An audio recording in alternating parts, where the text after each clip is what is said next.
Four pieces of music, one faith representative, an abundance of memories, and yes, a wild card. It's said that if eyes are the window to the soul, then perhaps music is the doorway to the heart. Welcome to EIFA-island Discs, where our interfaith insight is upon those who comprise our interfaith community and the music that they love. In each edition of our show, a different faith leader or representative will share some of the music that they love and its personal significance to their life journey. 4 tracks are chosen, and the wild cards, an extra choice afforded to our guest to give just a little bit more scope. In the style of the famous radio program, I'll unveil each piece of music in turn, and our guests will share a little about their selection. Perhaps we'll uncover some new music together, undoubtedly, and I hope we get to know each other just a little bit more. Following each show, the guest playlist will be available for you to listen or watch on YouTube. I'm afraid copyright prevents us from playing even short clips during this program, but we hope that our guests' sharing of memories may encourage you to explore further their musical choices and maybe discover some of your own as well. It's our first EIFA-island Discs, and I'm delighted to introduce our first guest, who you can see before me. With me, Ruhy Parris. A very warm welcome to you, Ruhy. Thank you for inviting me.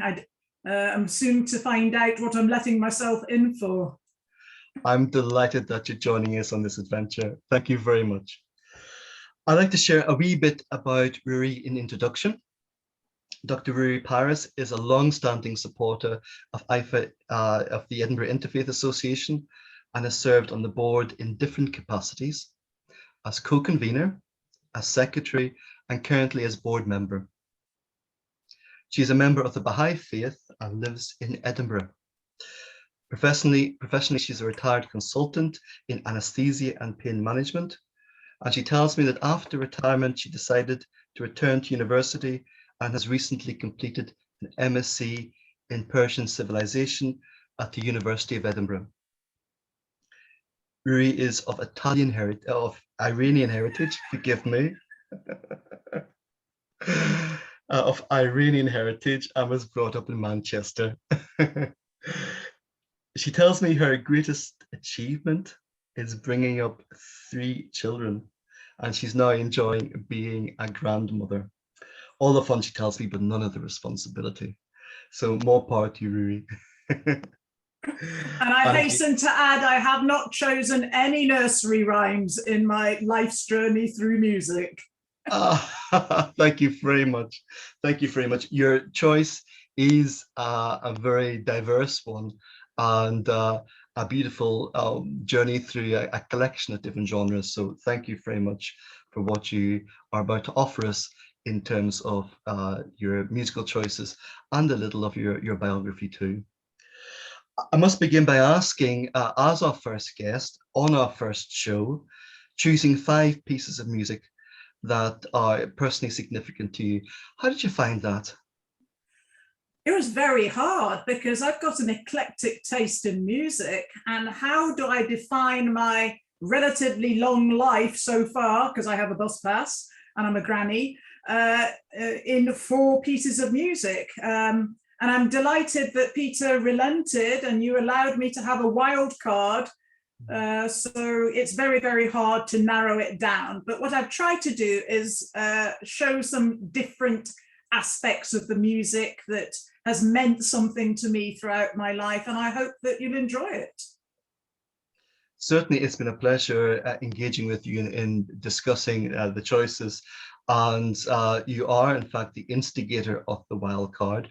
We originally were going to go with 4, but because you have such a wonderful array of choices and life experiences to share, we decided to give that extra opportunity. And so we have our wild card 5th.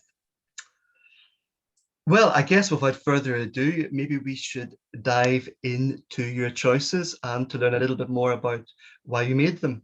So I would love us to be able to animate a jukebox that would present each in turn, but alas, we have something a little bit more homemade, and let us bring up visually your first choice.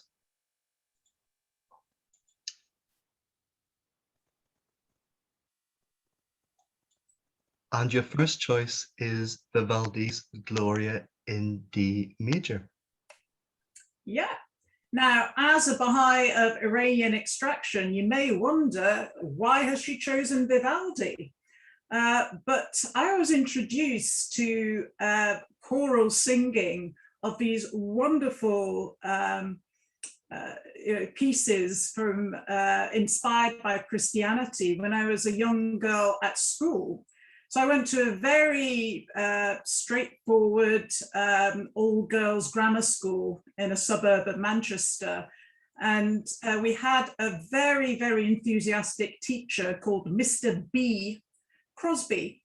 Not that Mr. B. Crosby, this was Mr. Bernard Crosby.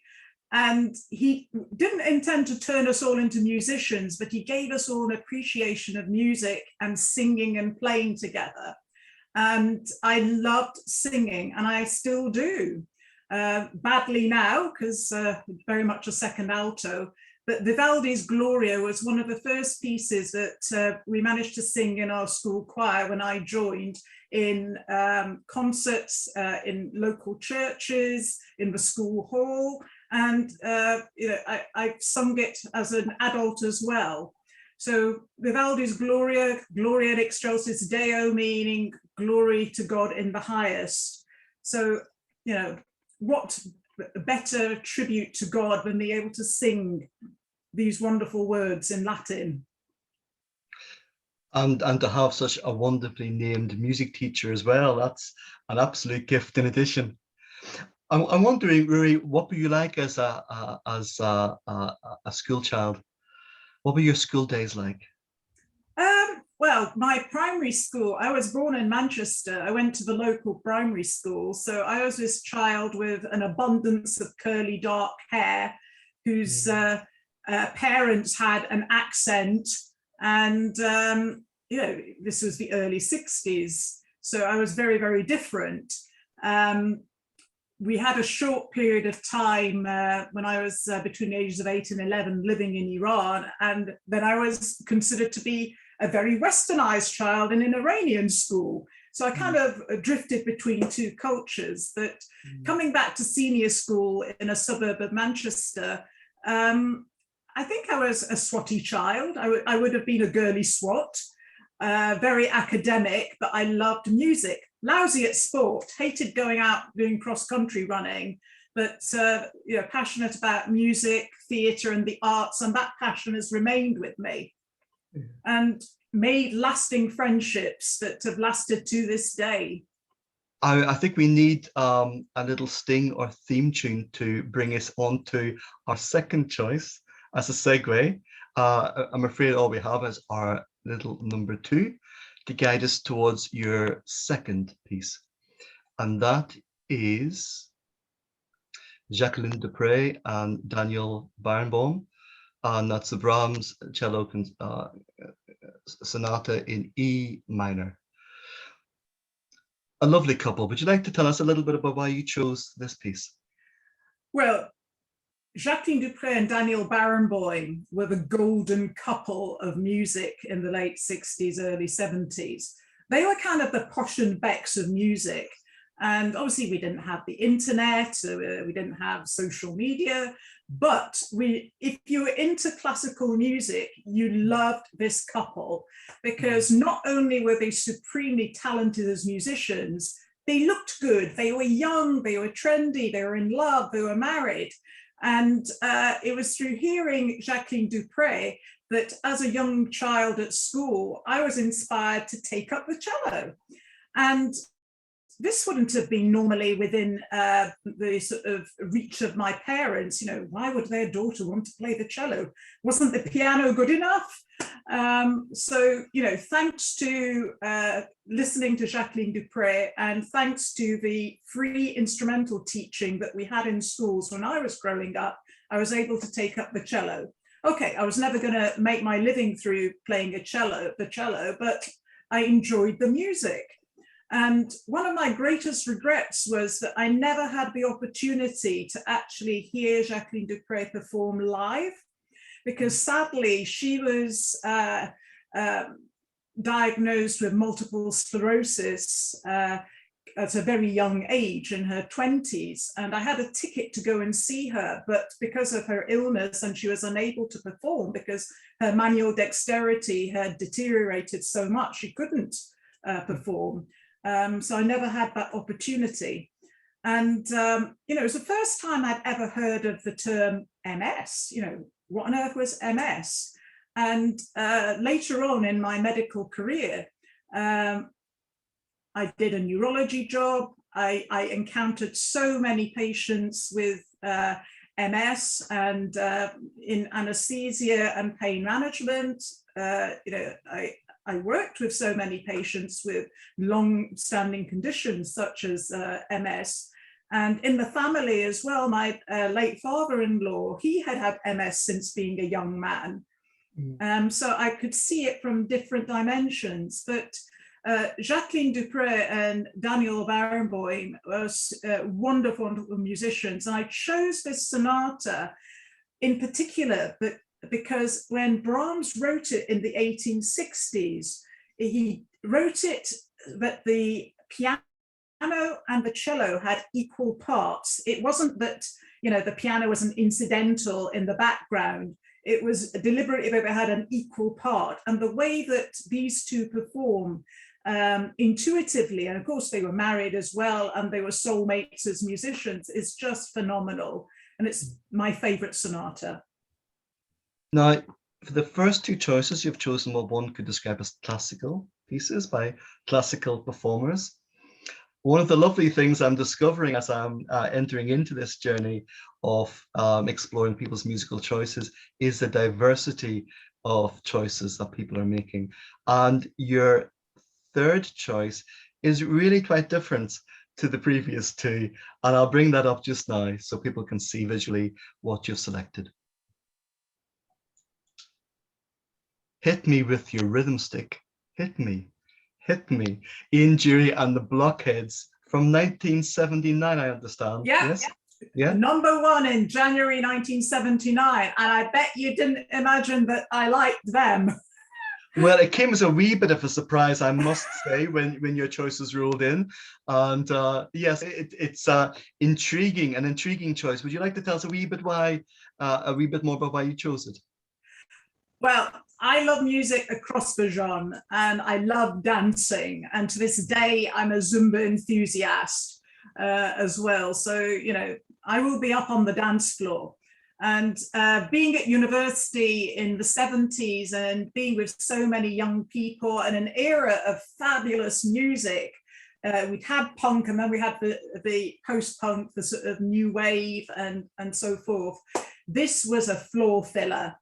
I remember specifically braving the snow, the ice, and the fog to go to the disco, and this was on, and we were all dancing. And we'd never seen anything like Ian Dury and the Blockheads before. Musically, it was totally different. It crossed over different styles. It had jazz. It had poetry. I mean, Ian Dury's lyrics were fantastic. He was a superb lyricist. You know, this was the song that introduced me to him, but I'm sure we're all familiar with Sex and Drugs and Rock and Roll. Who wrote those words? Ian Dury. Absolutely. And we're probably familiar with Spasticus Autisticus, that very non-PC. It was used for the opening of the London Paralympic Games, and that was so powerful, written by Ian Dury. Now, I came to Ian Dury through his music, and it wasn't until I saw him perform on Top of the Pops, because obviously we didn't have, you know, videos or Spotify or things in those days. We all watched Top of the Pops, and I realized, wow, you know, he actually, you know, is different. He actually has a noticeable disability. And, you know, for those of you who don't know about Ian Dury, he developed polio at the age of 7. And, you know, that affected many of his life's choices. And, you know, he was very determined to overcome it and make a success of himself, which he did many times over in the world of music. And if anybody else had written some of the lyrics that he had, they would have been shot down, but he wrote it.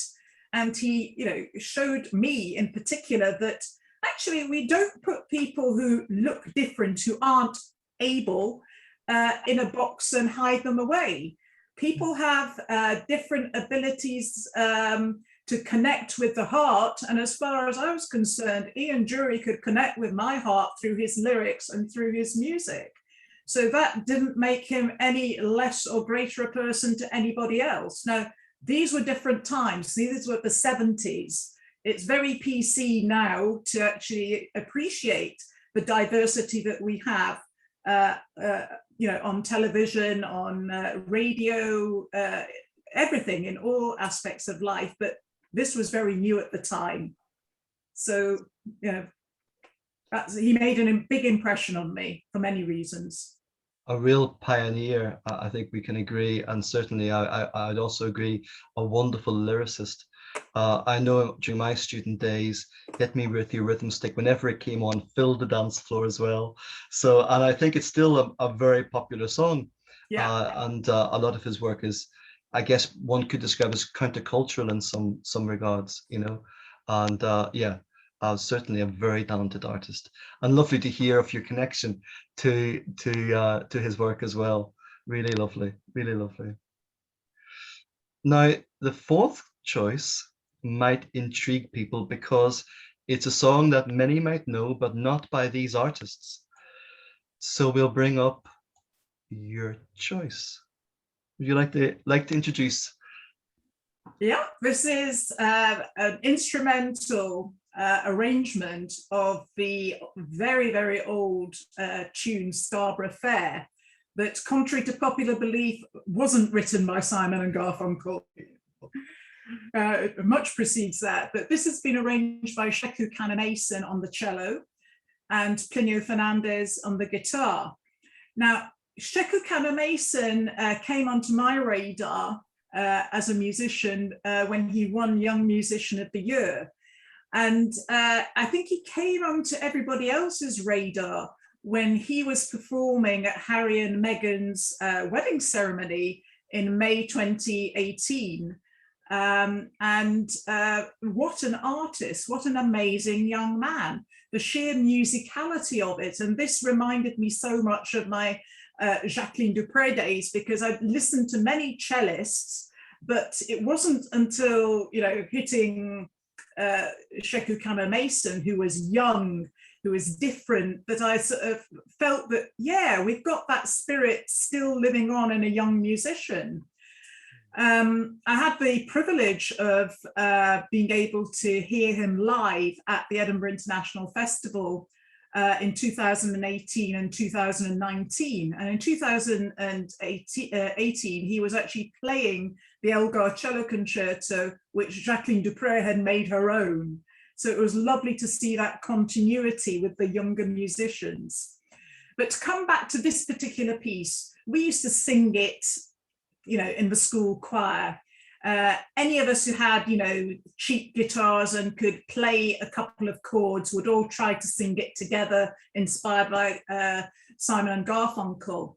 But this arrangement I listened to on my car radio, and I thought, wow, this is amazing. I have never heard anything as beautiful as this for this tune. And then later found out it was actually Sheku Kanamason and his friend from sort of his music college, Plinio, who's actually Brazilian. So you see that this has come, this English folk melody is being played by a Brazilian, and Sheku himself has a very interesting background. His mother is half Welsh, half from Sierra Leone, and his father is from Antigua. And he didn't have a privileged background as such. They have 7 children, and all of them started out in state school, again with instrument teaching, and all of them have become amazing musicians. The older children are all professional, and the younger ones are coming up in the ranks. So it just shows that music cuts across social classes and divides if we allow it to. It is not the privilege of the elite. It's not the privilege of going to a private school or being of a certain hue and color. It's there for everybody. And if you ever get a chance to read the book that Sheku's mother has written called The House of Music, talking about their life story as a family and how she is brought up with her husband, this fabulous group of wonderful young people, then please do read it by Kadiatu Hannah Mason. Coming back to a health theme, what I found out also was that Sheku, when he was 12, was diagnosed with type 1 diabetes. Okay. And yet he is performing professionally at the highest levels, touring, leading a very full life, being an ambassador to young people for music. So it shows that these long-term conditions should not prevent anyone from achieving their potential in life. People can go and achieve wonderful success. And I saw that with Jacqueline Dupré and her MS, with Ian Jury and his long-term effects of polio, and Sheku Mason with the type 1 diabetes, which is a long-term condition. So, this to me, with my medical hat on, was a different element. We're going to close with your last choice. And this, my dear friends, is the wild cards. Yes, it should flash. There should be a siren. There should be some noise in the background to highlight the significance. And I'm really delighted to introduce this as a choice of, you've chosen a fellow countryman as your wild card choice. I'll let you introduce Ruhy.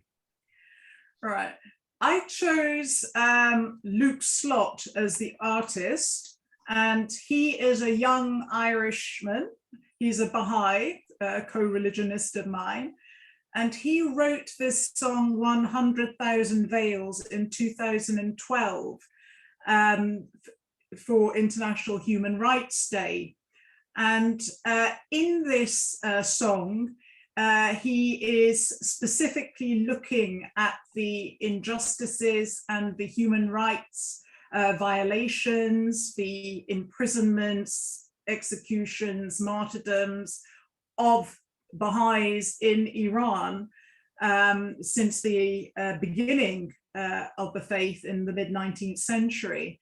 And it's a very poignant journey looking at human rights abuses, concentrating on this minority. Of course, I'm of Iranian background, and this kind of resonated with me.